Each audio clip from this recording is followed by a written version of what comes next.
Hello everyone, welcome back to my channel. You're Rahul Sharma. So if you have not seen last two videos about Mandav, Baj Bahadur Mahal and Rani Roopmati, go and watch them. Today we are going to talk about जहाज महल.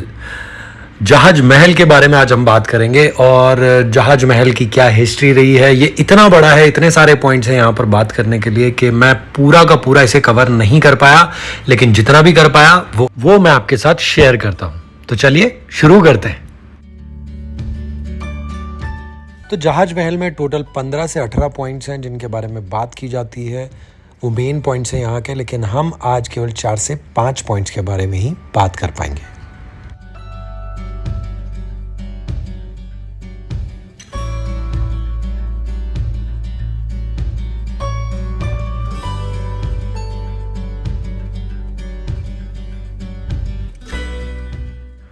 तो हमारा सबसे पहला point है तवेली महल. तवेली महल में 3 हिस्से हुआ करते थे. सबसे ऊपर वाले हिस्से में सैनिक रहा करते थे, बीच वाले हिस्से में घोड़ों को रखा जाता था और सबसे नीचे जो बेसमेंट की तरह दिख रहा है उसके अंदर उनके हथियार रखे जाते थे. और ये महल के जस्ट स्टार्ट में ही है, कॉर्नर पे ही, ताकि कभी भी लड़ाई हो तो तुरंत तैयारी की जा सके.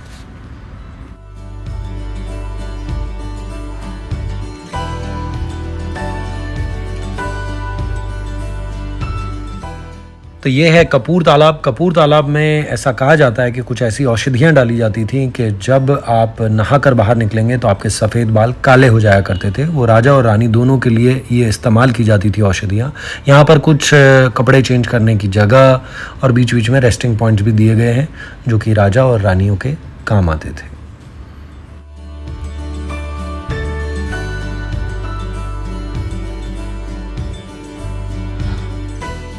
तो फाइनली बात करते हैं जहाज महल की. जहाज महल का निर्माण करवाया मालवापति राजा मुंज ने 8वीं शताब्दी में. ये महल जितना ऊपर दिखाई देता है उससे कहीं ज़्यादा ये ज़मीन के अंदर हुआ करता था और इसे उस ज़माने में हवा महल कहा जाता था. जी, हवा महल जयपुर में नहीं, पहला हवा महल इसे कहा गया था उस ज़माने में, मतलब कि 8वीं शताब्दी में. तो इसके आसपास का जो एरिया है उस पूरे एरिया को मिलाकर इसे राजवाड़ा भी नाम दिया गया था. तो अब 10वीं शताब्दी में आते हैं राजा भोज और करवाते हैं इस महल का रंग रोगन. और उसके साथ क्या करते हैं, एक बहुत ही इंटरेस्टिंग चीज़ कि इस महल के जो बड़े बड़े हॉल्स हैं वहाँ पर वो रंगारंग कार्यक्रमों की शुरुआत करते हैं. मतलब कि ताश भी खेले जाते थे, डांस का प्रोग्राम भी होता था, होली के टाइम पे अलग फेस्टिवल होता था, दिवाली के टाइम पे अलग तरह का फेस्टिवल होता था. तो काफ़ी सारे फेस्टिव सीजन्स को वो मनाया करते थे. इस तरह से एक रंगीन माहौल तैयार हुआ और अच्छा माहौल तैयार हुआ और इस महल को एक और नया नाम मिला. तो इसको कहा गया रंग महल. तो 1469 में आते हैं गियासुद्दीन जी. गियासुद्दीन जी ने चेंज करवाया कुछ इस बिल्डिंग के कंस्ट्रक्शन को. उन्होंने कुछ डोम बनवाए जो ऊपर आप देख रहे हैं, जो उल्टे फूल की शेप में है. वो मुगल आर्किटेक्चर है. जो सीधे फूल यानी कमल के फूल की तरह खिले हुए हैं वो है हिंदू आर्किटेक्चर. तो उन्होंने यहाँ पर कुछ कंस्ट्रक्शन किया, कुछ चेंजेस किए और इस महल को एक नया रूप दिया.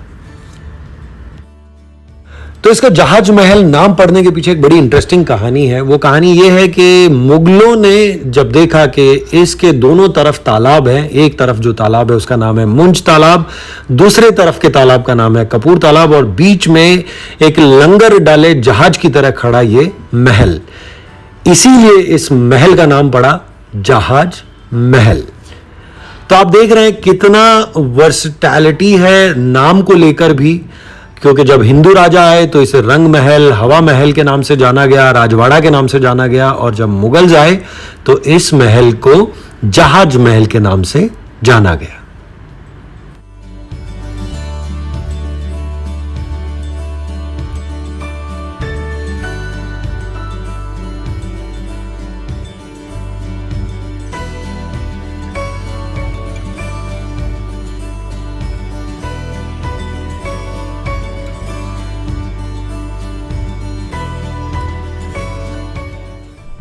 ऐसा लग रहा है कोई पिरामिड बना हुआ है.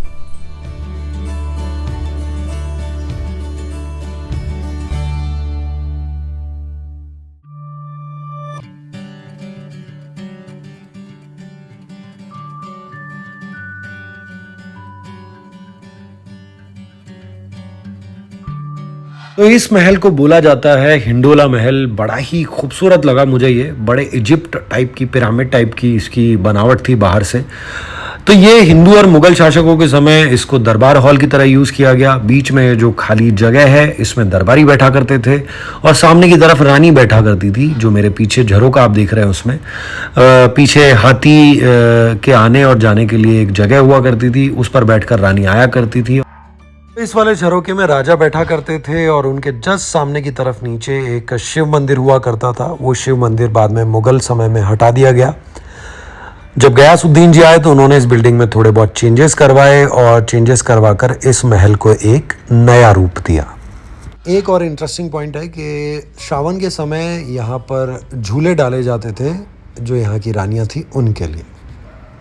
तो एक बड़ी फ़नी सी चीज़ मुझे पता चली, आई डोंट नो कितनी सच है कितनी झूठ है मुझे नहीं पता, लेकिन एक मुग़ल राजा थे, उनकी 15,000 रानियाँ हुआ करती थी और 15,000 रानियों के लिए उन्होंने एक महल बनवाया सामने की तरफ, जिसको ये वाला महल, जिसको नाम दिया गया रॉयल पैलेस। और इस रॉयल पैलेस में, ये तो डेफिनेटली अंग्रेज़ों के ज़माने में दिया गया होगा, इसमें 5 मंजिला महल है, 3 मंजिल ज़मीन के ऊपर और 2 मंजिल नीचे, और यहाँ पर वो 15,000 रानियाँ रहा करती थी। आई डोंट नो मतलब कितना सच है कितना झूठ, पर 15,000 रानियों को संभालते कैसे थे यार? आई 15,000 रानी। इमेजिन।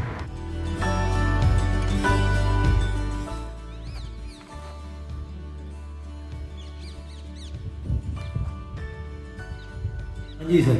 हाँ सर, ये वाला अपने शब्द में बोलते हैं नहाने के स्नान घर या बाथरूम घर। उर्दू शब्द में बोलते हैं इसको हमाम। हमाम के नाम से जानते हैं।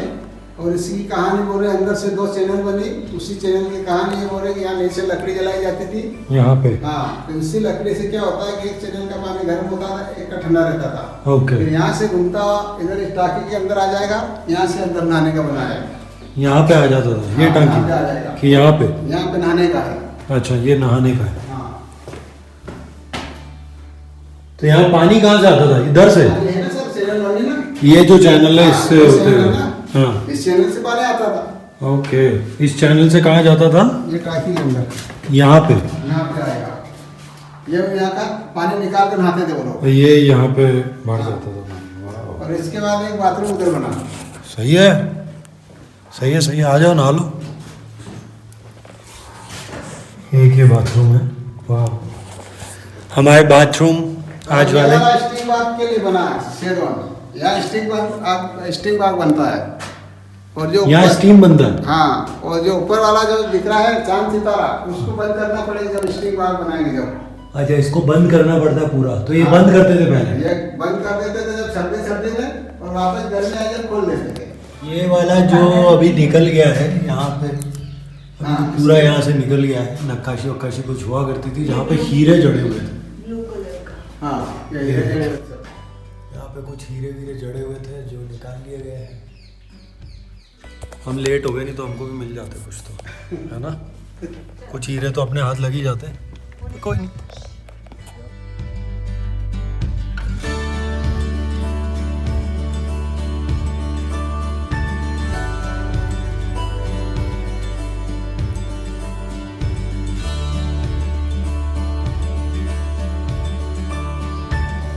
दो रास्ते बने हैं आमने सामने। बड़ा सांप दिख रहा है? हाँ, सांप दिख रहा है, इसमें भी दिख रहा है। ये दो देखो रास्ते सांप। बने हैं इसके अंदर। जब ये अटैक होता था ज़्यादा तो राजा लोग क्या करता है, इस पानी के अंदर जंप लगा देता और अटैक करने वाले समय पे राजा मर गया, अपने हाथ से हत्या कर ली। तो राजा क्या करेगा, इसी रास्ते से बाहर चला जाएगा और अंदर वाले जो बिल्डिंग उसमें सूख जाता था। ये अच्छा, इसमें रास्ता है नीचे जाने का? नीचे जाने का रास्ता है ना सर, तो इसके इस कुंड में से नीचे अंदर से, मतलब जब भी अटैक होता था तो कूद के निकल जाता। उस अंदर वाले रास्ते से नीचे वाली जो मंजिल है उसमें निकलते थे और वहाँ से दूसरे रास्ते से होते हुए महल के बाहर निकल जाते थे। वाह। पहले बचने के लिए क्या क्या करना पड़ता था?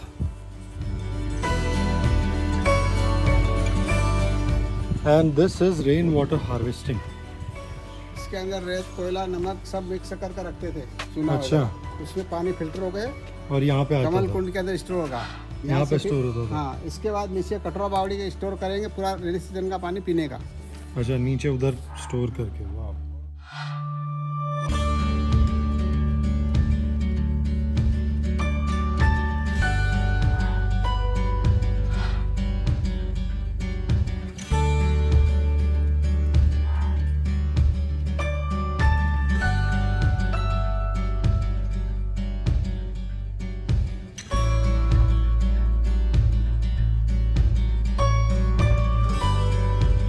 एक दिन में जहाज महल पूरा करना इम्पॉसिबल है, बिकॉज बहुत बड़ा महल है और आपको रिकॉर्ड करने के लिए बहुत सारा टाइम चाहिए। और आई थिंक जितना आज मैं कर पाया उतना करूँगा, बाकी अगली बार करूँगा क्योंकि फ़ोन की मेमोरी फिर फुल हो गई है। इतना कुछ है रिकॉर्ड करने के लिए कि मैं क्या बताऊँ।